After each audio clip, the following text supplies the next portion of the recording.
Hello dear friends, स्वागत है आपका अपने यूट्यूब चैनल SD एजुकेशन पर। आज है 5 नवंबर 2024 और हम रेगुलर की तरह बात करने वाले हैं आज के most important current affairs question के बारे में। जैसा कि आप सभी लोग जानते हैं, हम इस वीडियो में जो भी इंपॉर्टेंट एग्जाम्स के करंट अफेयर्स के जो क्वेश्चन होते हैं उन सभी क्वेश्चन को यहाँ पर कवर किया जाता है। साथ ही साथ जो इंपॉर्टेंट पॉइंट बनते हैं, इंपॉर्टेंट फैक्ट बनते हैं, उन सभी फैक्ट को भी यहाँ पर कवर किया जाता है।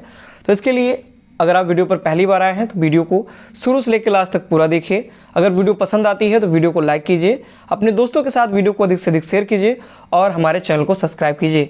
बढ़ेंगे वीडियो में आगे की तरफ और आज के सबसे पहले प्रश्न की हम बात करते हैं।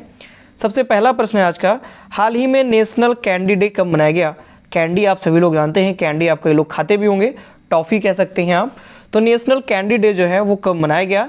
तो ए ऑप्शन है 31 अक्टूबर, बी ऑप्शन है 2 नवंबर, सी ऑप्शन है 4 नवंबर और डी ऑप्शन है 1 नवंबर। तो इस प्रश्न का सही जवाब है ऑप्शन नंबर सी, यानी कि 4 नवंबर को नेशनल कैंडी डे मनाया गया। आप यहाँ पर देख भी सकते हैं आर्टिकल में, नेशनल कैंडी डे 4 नवंबर को ये मनाया जाता है। डिटेल में अगर हम बात करें तो नेशनल कैंडी डे प्रत्येक वर्ष 4 नवंबर के दिन ये अमेरिका में मनाया जाता है, यानी खासकर ये अमेरिका में ही मनाया जाता है। यह एक मज़ेदार हल्का फुल्का अवकाश है जो लोगों को अपनी पसंदीदा कैंडी और मीठी चीज़ों का लुत्फ़ उठाने के लिए प्रोत्साहित करता है। यानी कि एक प्रकार से कह सकते हैं, कुछ इतनी ज़्यादा इंपॉर्टेंट नहीं है, लेकिन हाँ इतना कह सकते हैं कि जो नेशनल कैंडी डे है वो प्रत्येक वर्ष 4 नवंबर को मनाया जाता है और अमेरिका में प्रॉपरली ये खास तौर पर अगर देखा जाए तो अमेरिका में ही ये मनाया जाता है। ऐसा माना जाता है कि जो नेशनल कैंडी डे जो है ये मनाया जाने का इसका कोई इतिहास उतना ज़्यादा देखने को हमको मिलता नहीं है कि कब से मनाया जाना शुरू हुआ, इसके बारे में कोई ठोस प्रमाण नहीं मिलते हैं। लेकिन ऐसा माना जाता है कि अमेरिका में नेशनल कैंडी डे 20वीं शताब्दी में किसी समय एक मज़ेदार या अनौपचारिक उत्सव के रूप में उभरा और तभी से प्रत्येक वर्ष 4 नवंबर को यह जो दिवस है यह मनाया जा रहा है। अगले क्वेश्चन की तरफ बढ़ेंगे। नेक्स्ट क्वेश्चन है हमारा, हाल ही में भारत का पहला मार्स मून एनालॉग मिशन कहाँ शुरू हुआ? यानी भारत का जो पहला मार्स मून एनालॉग मिशन है इसको कहाँ पर शुरू किया गया? Option number A Orissa, option number B Rajasthan, option number C Ladakh और option number D Uttar Pradesh. तो इस प्रश्न का सही जवाब है ऑप्शन नंबर सी, यानी लद्दाख में भारत का जो पहला मार्स मून एनालॉग मिशन है उसकी शुरुआत की गई, लद्दाख में की गई। आप यहाँ पर देख सकते हैं चंद्रमा पर बस्तियां बसाने की तैयारी, यानी चंद्रमा के लिए एक मिशन है ये। एक फिर से इसरो ने अपने चंद्रमा मिशन योजना के तहत लद्दाख के लेह में देश के पहले एनालॉग अंतरिक्ष मिशन की शुरुआत की है। और इस मिशन में होगा क्या?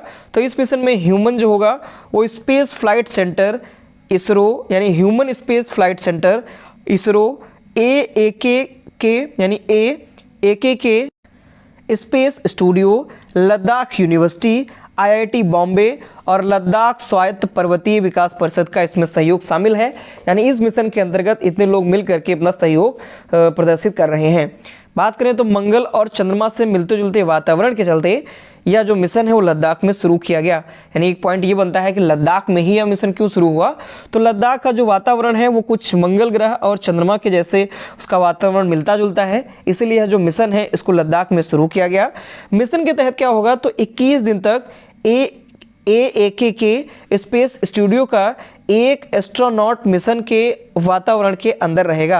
यानी कि जो एक एस्ट्रोनॉट होगा वो इस मिशन के तहत जो वहाँ पर एक कैप्सूल टाइप का भेजा जाएगा उसके अंदर एक एस्ट्रोनॉट रहेगा, वातावरण के अंदर ही रहेगा और वहाँ की जो कुछ भी गतिविधियाँ होगी उन गतिविधियों को ऑब्जर्व करेगा और उसके बारे में यहाँ पृथ्वी तक भेजेगा। अगले पॉइंट की तरफ बढ़ते हैं। तो अगर हम बात करें हाल ही फिलहाल में इसरो के द्वारा कौन कौन से मिशन प्रस्तावित हैं, उन मिशनों की बात की जाए तो 2024-25 में इंसान को चंद्रमा की कक्षा में घुमाकर यानी लूनर फ्लाई बाय कराकर वापस लाने का प्लान है। ये 2024-25 में किए जाने की बात की जा रही है। 2026-27 में चंद्रयान 4 मिशन लॉन्च किया जाएगा, यानी 2026-27 में चंद्रयान 4 जो मिशन होगा उसको लॉन्च किया जाएगा। चंद्रमा की सतह से सैंपल लाने की योजना है, यानी कि चंद्रमा पर जा करके वहाँ का जो सतह है उसकी सतह से सैंपल लाने की योजना बनाई जा रही है। इसके बाद चंद्रयान 5 होगा जो कि लूपेक्स मिशन कहलाएगा। यानी कि 26-27 में जब चंद्रयान 4 मिशन जब लॉन्च किया जाएगा, अगर ये सक्सेसफुल हो जाता है तो इसको चंद्रयान 5 भी इसका लॉन्च किया जाएगा जिसको लूपेक्स मिशन के नाम से जाना जाएगा। 2028 में भारतीय अंतरिक्ष स्टेशन का मॉड्यूल फर्स्ट स्पेस में भेजा जाएगा और इस दौरान स्वदेशी स्पेस क्राफ्ट डॉकिंग एक्सपेरिमेंट यानी स्पॉडैक्स का डेमो भी होगा और इसमें स्पेस में घूमते दो स्पेस क्राफ्ट को आपस में जोड़ा जा सकेगा। 2031 तक चंद्रमा पर ह्यूमनॉइड मिशन भेजा जाएगा, यानी 2031 जब आएगा तो 2031 तक चंद्रमा पर ह्यूमनॉइड मिशन भेजा जाएगा। 2035 में भारतीय अंतरिक्ष स्टेशन स्थापित करने की योजना है, यानी 2035 तक भारत का अपना खुद का अंतरिक्ष स्टेशन जो होगा वो स्थापित हो जाएगा। 2037 से 38 में चंद्रमा की सतह पर भारतीय रोबोटिक ह्यूमनॉइड उतरने का प्लान है और शुक्र ग्रह के अध्ययन के लिए शुक्रयान भी भेजा जाएगा।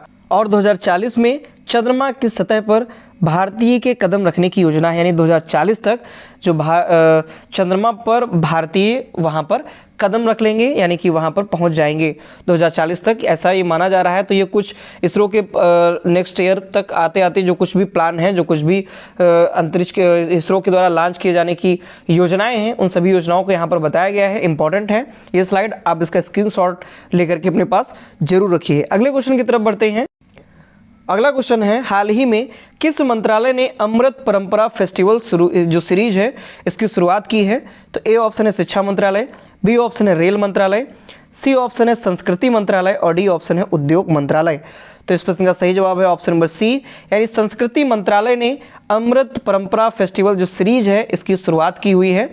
आप यहाँ आर्टिकल में भी देख सकते हैं, ये है अमृत परंपरा, इसकी शुरुआत की हुई है, जिसके अंतर्गत पहला जो किया जाएगा वो कावेरी मीट्स गंगा, ये पहला आयोजन होगा इसके अंतर्गत, जो कि 2 नवंबर से 5 नवंबर तक इसको प्रस्तावित किया गया है। यहाँ पर डिटेल में अगर हम बात करें तो हाल ही में संस्कृति मंत्रालय ने अमृत परंपरा फेस्टिवल सीरीज की शुरुआत की। दिल्ली में कर्तव्य पथ और द्वारका के centre for cultural research and training जो सेंटर है वहाँ पर ये कार्यक्रम आयोजित किए जाएंगे। इसका जो उद्देश्य है वो कला और संस्कृति के जरिए देश में एकजुटता लाने का प्रयास करना है तथा लुप्त हो रही जो कलाएं हैं और जो परंपराएं हैं उन पर ध्यान देना भी इस कार्यक्रम का प्रमुख उद्देश्य है। अमृत परंपरा सीरीज के तहत जो पहला कार्यक्रम होगा वो होगा कावेरी मीट्स गंगा, यानी जो कावेरी है और जो गंगा नदी है कैसे इन लोगों का मीट्स होगा, यानी कि उसके बारे में बताया जाएगा कावेरी मीट्स गंगा के अंतर्गत, जो कि 2 नवंबर से 5 नवंबर तक इसको आयोजित किए जाने की बात की जा रही है, यानी 2 से 5 नवंबर तक ये आयोजित किया जाएगा। अगले क्वेश्चन की हम बात करें, नेक्स्ट क्वेश्चन है हमारा, हाल ही में किसने ब्राजील में G20 की बैठक में हिस्सा लिया? यानी कि ब्राजील के G20 की बैठक में हिस्सा लेने के लिए भारत की तरफ से कौन गया? तो ए ऑप्शन है गिरिधर अरमाने, बी ऑप्शन है doctor PK Mishra, C option है प्रखर मिश्रा और डी ऑप्शन है अजय अरोड़ा। तो इस प्रश्न का सही जवाब है ऑप्शन नंबर बी, यानी डॉक्टर PK मिश्रा जो हैं ये ब्राजील में G20 की बैठक में हिस्सा लेने के लिए भारत की तरफ से गए हुए हैं। आप यहाँ देख सकते हैं डॉक्टर PK मिश्रा जी हैं। डिटेल में इनके बारे में बात करें तो वर्तमान में प्रधानमंत्री के प्रधान सचिव हैं डॉक्टर PK मिश्रा। इन्होंने ब्राजील में G20 की बैठक में हिस्सा लिया और भारत के एक हाई डेलीगेशन ने G20 के disaster risk reduction working group यानी DRRWG की मीटिंग में इन्होंने हिस्सा लिया था। यानी कि अभी जो वहाँ पर G20 की मीटिंग हुई ब्राज़ील में, उसके अंतर्गत जो disaster risk reduction working group की जो मीटिंग थी उसमें भी इन्होंने हिस्सा लिया डॉक्टर PK मिश्रा जी ने। 30 अक्टूबर से 1 नवंबर 2024 तक ब्राज़ील के बेलम में ये जो बैठक है ये आयोजित की गई और G20 देशों की जो भारतीय अध्यक्षता के दौरान disaster risk reduction working group की 5 प्राथमिकताएं भी तय की गई थी। अगले पॉइंट की तरफ हम बढ़ते हैं। G20 आया है तो G20 के बारे में बात करें तो G20 की जो स्थापना है वो 26 सितंबर 1999 को की गई थी, यानी कि G20 को स्थापित किया गया था 26 सितंबर 1999 को। फाउंडर जो देश थे यानी जिनके जब स्थापित किया गया था तो इसकी स्थापना में जो शामिल देश थे वो 7 देश थे, तब इसे G7 के नाम से जाना जाता था। इन 7 देशों में अमेरिका, इटली, जापान और फ्रांस, जर्मनी, ब्रिटेन और कनाडा, इन सभी 7 देशों ने मिलकर के इसकी स्थापना की थी और इन देशों ने मिलकर के G20 की स्थापना की थी। इन्हें G7 देश के नाम से भी जाना जाता है। आगे अगर हम इसके बारे में बात करें तो इसका मकसद क्या है, इसका उद्देश्य क्या है G20 का, तो दुनिया की अर्थव्यवस्था को ठीक से चलाने के लिए सदस्य देशों में एक राय बनवाना इसका एक प्रमुख उद्देश्य है। और अगर हम दुनिया की इकोनॉमी की बात करें तो दुनिया की इकोनॉमी में G20 देशों की 80% से ज़्यादा हिस्सेदारी है। यानी 80 टोटल जितने देश हैं उसके अंतर्गत जो G20 में शामिल देश हैं वो अकेले 80% पूरी दुनिया की इकोनॉमी रखते हैं। बाकी 20% में जो अन्य देश हैं वो आते हैं। इस ग्रुप में विकसित देश तथा विकासशील देश, ये दोनों देश भी इसके अंतर्गत शामिल हैं।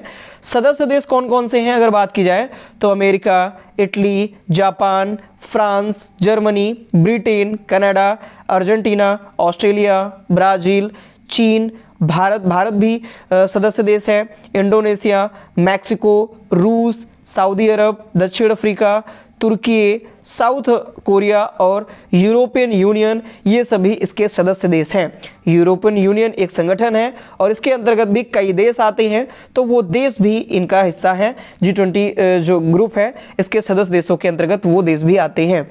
अगले क्वेश्चन की तरफ बढ़ते हैं। नेक्स्ट क्वेश्चन हमारा, हाल ही में कौन एयर ऑफिसर इंचार्ज मेंटेनेंस बने, यानी कि एयर ऑफिसर के इंचार्ज मेंटेनेंस किसे नियुक्त किया गया?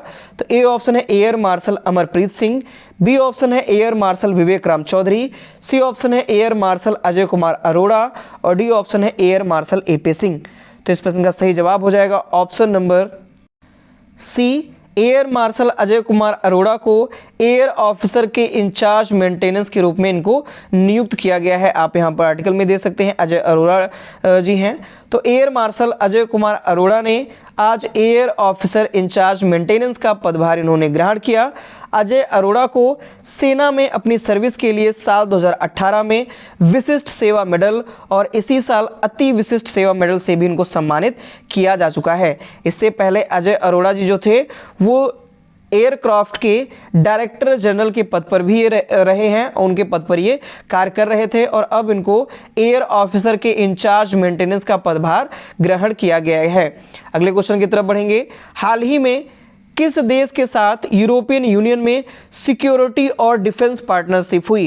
यानी किस देश के साथ यूरोपियन यूनियन ने सिक्योरिटी और डिफेंस के बीच में पार्टनरशिप की गई है, सिक्योरिटी और डिफेंस के बारे में पार्टनरशिप हुई है। तो ए ऑप्शन है रूस, बी ऑप्शन है जापान, सी ऑप्शन है भारत और डी ऑप्शन है चीन। तो इस प्रश्न का सही जवाब है ऑप्शन नंबर बी, यानी कि जापान के साथ यूरोपियन यूनियन में सिक्योरिटी और डिफेंस की पार्टनरशिप हुई। डिटेल में इसके बारे में अगर हम बात करें तो जापान के टोक्यो में यूरोपियन यूनियन के विदेश नीति जो प्रमुख हैं जोसेफ बोरेल और उनके जापानी समकक्ष यानी ये भी विदेश मामले ही देखते हैं ताकेशी इवाया, इनके बीच में इस साझेदारी की संयुक्त घोषणा की गई। समझौते के तहत यूरोपियन यूनियन और जापान ज्वाइंट मिलिट्री एक्सरसाइज करेंगे, यानी एक ज्वाइंट मिलिट्री एक्सरसाइज की जाएगी जिसके अंतर्गत यूरोपियन यूनियन होगा और जापान होगा। इन दोनों देशों के बीच में, या यूरोपियन यूनियन एक हिसाब से संगठन है तो इसके बीच में और जापान देश के बीच में एक ज्वाइंट मिलिट्री एक्सरसाइज भी आयोजित की जाएगी। जो बोरेल हैं यानी जोसेफ बोरेल यूरोपियन यूनियन के विदेश नीति के प्रमुख, ये साउथ कोरिया भी जाएंगे और यहाँ उत्तर कोरिया से जुड़ी जो चिंताएं हैं उन पर भी ये बात करेंगे।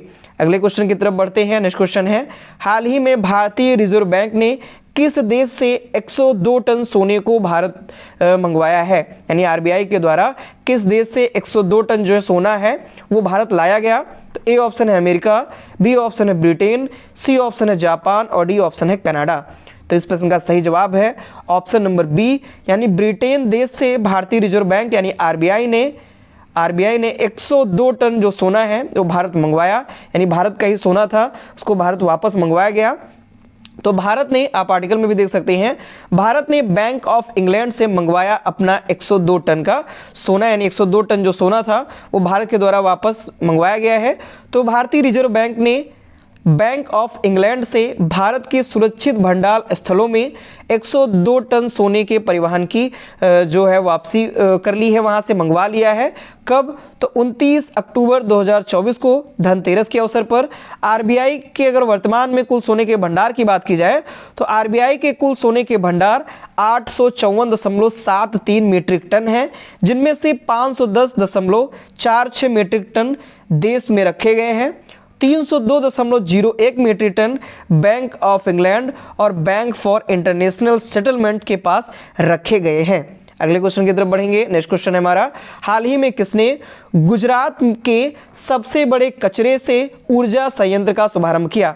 यानी गुजरात में सबसे बड़ा संयंत्र लगाया गया जो कि कचरे के द्वारा ऊर्जा संयंत्र होगा, उसको निर्माण करेगा। तो सबसे बड़ा जो कचरा ऊर्जा संयंत्र है ये गुजरात में किसके द्वारा इसका आरंभ किया गया? तो ए ऑप्शन है प्रधानमंत्री नरेंद्र मोदी जी, बी ऑप्शन है गृह मंत्री अमित शाह, सी ऑप्शन है मुख्यमंत्री भूपेंद्र पटेल और डी ऑप्शन है राज्यपाल आचार्य देवव्रत। तो इस प्रश्न का सही जवाब है ऑप्शन नंबर बी, यानी गृह मंत्री अमित शाह जी के द्वारा गुजरात के सबसे बड़े कचरे से ऊर्जा संयंत्र का शुभारंभ किया गया है। आगे अगर हम बात करें तो अमित शाह ने गुजरात में कचरा से बिजली उत्पादन करने वाले सबसे बड़े संयंत्र का उद्घाटन किया। यह 15 मेगावाट की क्षमता वाले एक विद्युत संयंत्र का उद्घाटन किया गया है और ये क्या करेगा? जो बिजली उत्पादन के लिए ठोस कचरा का उपयोग करेगा और बिजली उत्पादन के अलावा यह संयंत्र शहर को स्वच्छ रखने और प्रदूषण घटाने में भी मदद करेगा। इस प्रकार से कचरे के द्वारा विद्युत का भी उत्पादन किया जाएगा, साथ ही साथ जो शहर है उसको स्वच्छ और प्रदूषण रहित भी रखा जा सकेगा। अगले क्वेश्चन की तरफ बढ़ते हैं। अगला क्वेश्चन है, हाल ही में कौन सा चिड़ियाघर IGBC प्रमाणन प्राप्त करने वाला भारत का पहला चिड़ियाघर बना? तो ए ऑप्शन है कानपुर प्राणी उद्यान, बी ऑप्शन है शहीद अशफाक उल्लाह खान प्राणी उद्यान, सी ऑप्शन है अरिगनर अन्ना जूलॉजिकल पार्क और डी ऑप्शन है दुर्गेश अरण्य चिड़ियाघर।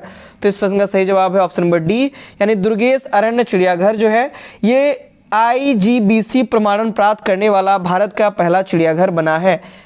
आप आर्टिकल में भी दे सकते हैं, Durgesh Aranya zoological park set to achieve India's first IGBC certification. आप यहाँ अगर हम डिटेल में बात करें तो दुर्गेश अरण्य प्राणी उद्यान भारतीय हरित भवन परिषद से प्रमाणन प्राप्त करने वाला भारत का पहला चिड़ियाघर होगा। IG का पूरा नाम भारतीय हरित भवन परिषद और इसके द्वारा प्रमाणन प्राप्त करने वाला ये पहला चिड़ियाघर बन गया है। हिमाचल प्रदेश के जो मुख्यमंत्री हैं वर्तमान में सुखविंदर सिंह सुक्खू, इन्होंने 30 अक्टूबर 2024 को प्रमाणन की घोषणा की तथा चिड़ियाघर जो है कांगड़ा के, या जो चिड़ियाघर है दुर्गेश अरण्य या कांगड़ा के देहरा विधानसभा क्षेत्र के बनखंडी क्षेत्र में स्थित है और परियोजना का जो पहला चरण है ये 25 हेक्टेयर को कवर करता है। अगले क्वेश्चन की तरफ बढ़ेंगे, नेक्स्ट और लास्ट क्वेश्चन की तरफ। हाल ही में कहा केंद्रीय मंत्री पीयूष गोयल ने भारतीय दूतावास में एक जिला एक उत्पाद दीवार का उद्घाटन किया। आप अपने यहाँ के वन डिस्ट्रिक्ट वन प्रोडक्ट से सभी लोग परिचित होंगे, ODOP। अगर नहीं जानते हैं तो मैंने एक वीडियो बना रखी है इस पर प्रॉपर, आप उसको जाकर के देख सकते हैं। ODOP यानी एक जिला एक उत्पाद, इसका जो उद्घाटन है वो पीयूष मंत्री ने कहाँ पर किया हुआ है? तो ए ऑप्शन है दुबई, बी ऑप्शन है रियाद, सी ऑप्शन है सिंगापुर और डी ऑप्शन है लंदन। इसका सही जवाब हो जाएगा ऑप्शन नंबर बी, यानी रियाद में केंद्रीय मंत्री पीयूष गोयल ने भारतीय दूतावास में एक जिला एक उत्पाद दीवार का उद्घाटन किया है। बात करें जो केंद्रीय मंत्री हैं पीयूष गोयल जी, इन्होंने रियाद के लुलु हाइपर मार्केट में दिवाली उत्सव का उद्घाटन भी किया तथा इसके साथ ही साथ भारतीय दूतावास में एक जिला एक उत्पाद यानी ODOP one district one product दीवार का अनावरण भी किया। केंद्रीय मंत्री पीयूष गोयल के इस यात्रा का जो उद्देश्य है वो भारत तथा सऊदी अरब के रणनीतिक साझेदारी को और गहरा व्यापार, निवेश इत्यादि के बारे में आर्थिक सहयोग प्रदान करना इसका प्रमुख उद्देश्य है। तो ये थे आज के हमारे मोस्ट इंपॉर्टेंट करंट अफेयर्स के क्वेश्चन। आशा करता हूँ आपको सारे क्वेश्चन पसंद आए होंगे और जो डिटेल बताई गई है वो डिटेल भी आपको समझ में आई होगी। तो अगर आपको वीडियो पसंद आती है तो प्लीज़ वीडियो को लाइक करें, अपने दोस्तों के साथ वीडियो को अधिक से अधिक शेयर करें और हमारे चैनल को सब्सक्राइब करें। धन्यवाद।